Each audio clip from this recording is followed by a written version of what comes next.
State of Cannabis.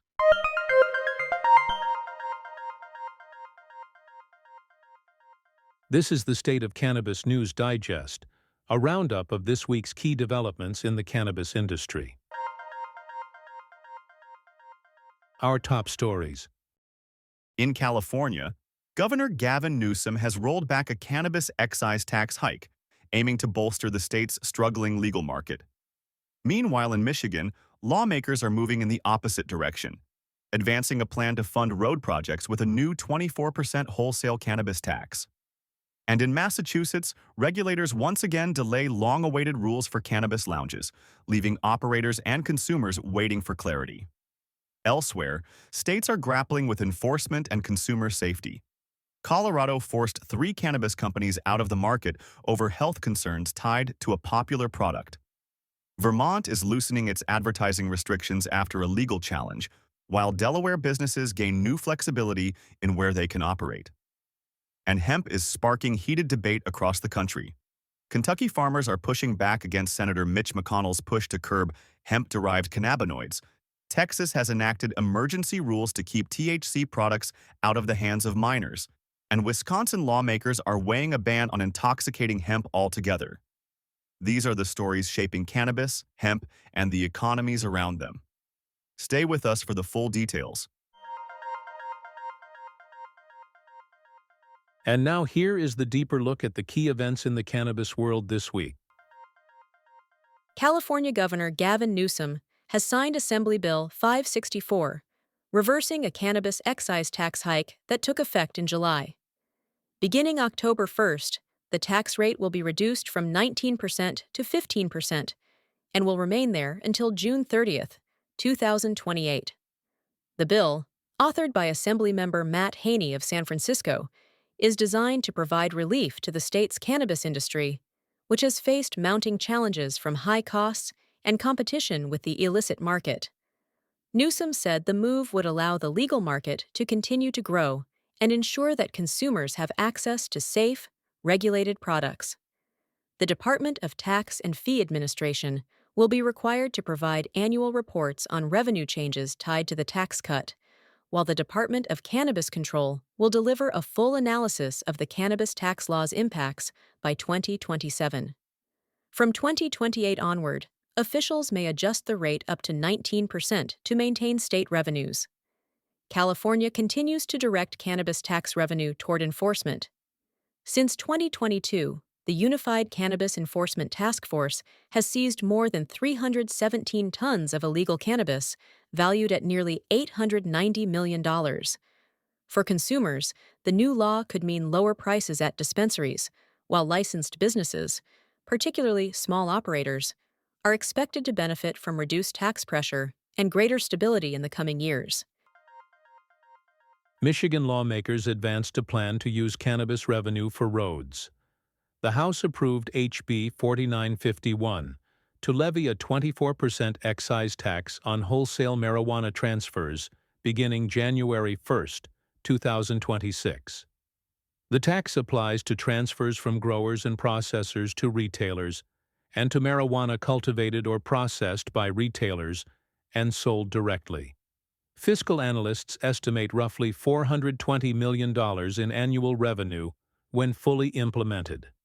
Proceeds would be split between the Comprehensive Road Funding Fund, which covers administration, and the Neighborhood Road Fund, which supports local road and bridge projects and can replace revenue shifted from other sources.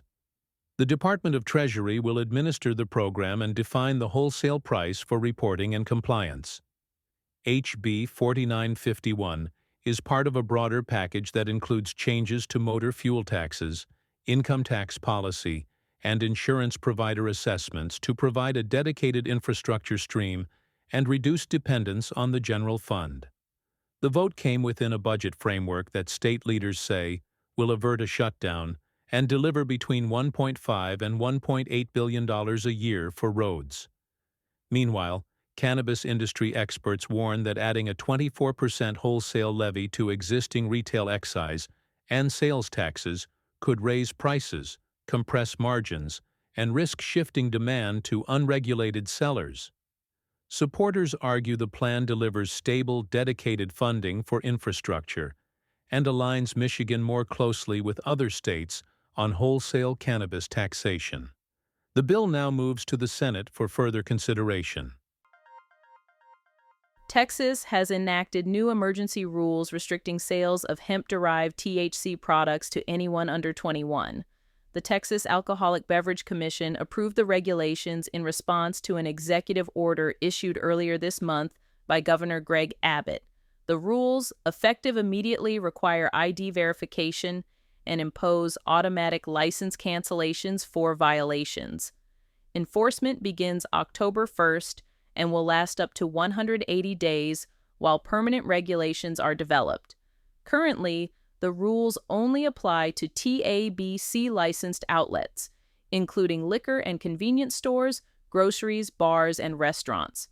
Hemp shops regulated by the Department of State Health Services remain outside the scope, though officials say new hearings are planned to address the gap.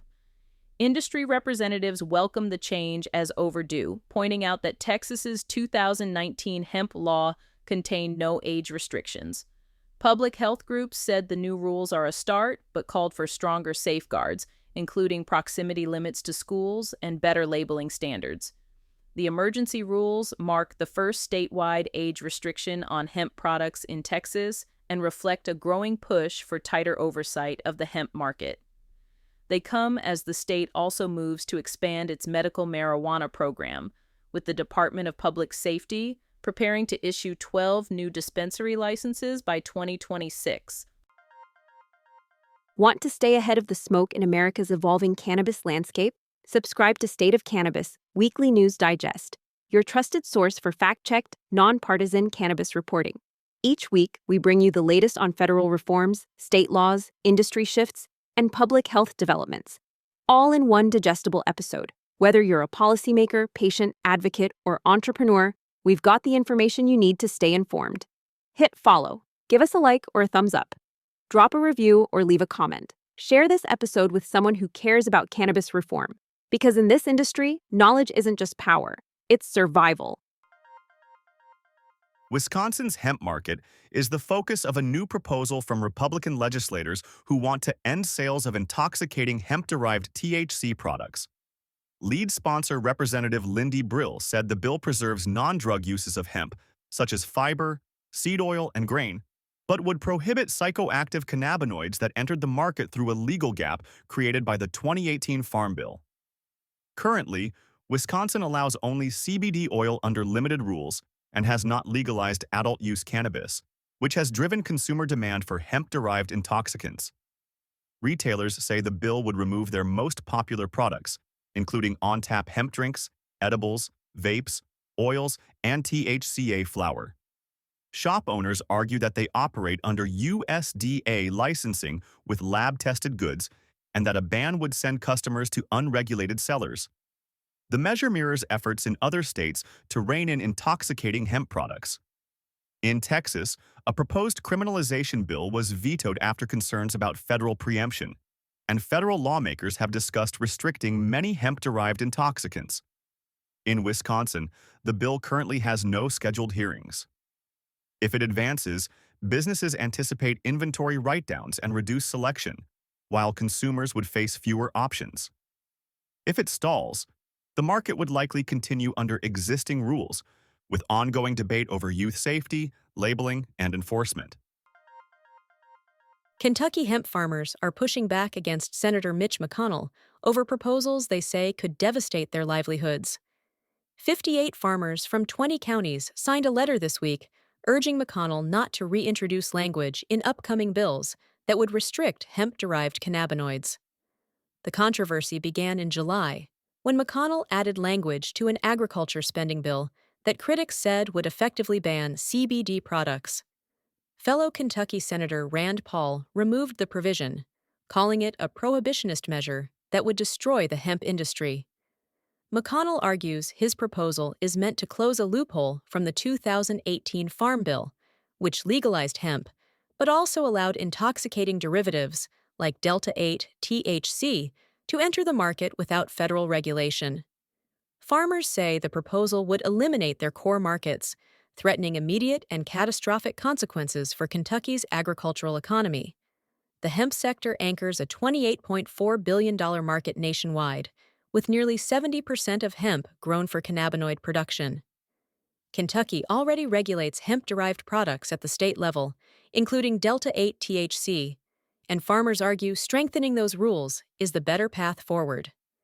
With Congress facing a September 30th deadline to pass a spending bill, growers remain wary of new attempts to attach restrictive hemp provisions. 3 cannabis companies are leaving Colorado's market following a settlement with state officials over health concerns tied to one of their products. Attorney General Phil Weiser announced that Nuka Enterprises, SEMA Sciences, and Nuka Properties, which produced and distributed the 1906 brand, must cease operations and pay $400,000 in fines. The action stems from Midnight Drops, a cannabis-based sleep aid containing herbal extracts that investigators linked to liver injuries. Consumer complaints began in 2020, and in 2023 state regulators issued a health advisory warning that both Corydalis and Stephania extracts could cause harm. Despite the warnings, the product remained on shelves, and the companies failed to conduct sufficient testing or notify retailers. Under the settlement, the firms may face up to $1 million in penalties if they breach the terms. Officials said the enforcement is meant to protect public health and maintain trust in Colorado's regulated cannabis industry. Vermont is adjusting its cannabis advertising framework following a legal challenge from a licensed retailer. The company said that the state's rules, including lengthy health warnings and bans on samples and prizes, hurt sales and restricted speech. The lawsuit prompted negotiations that ended in a settlement. The Cannabis Control Board said that under the agreement, it will change its guidance for dispensary marketing. Vermont's adult use program places tight limits on cannabis advertising to reduce youth exposure. Retailers and growers have asked the state to loosen some rules, arguing that small businesses need clearer pathways to reach adult consumers. The settlement does not alter who can buy cannabis or where it can be sold. It focuses on how licensees can present information, conduct promotions, and use digital channels.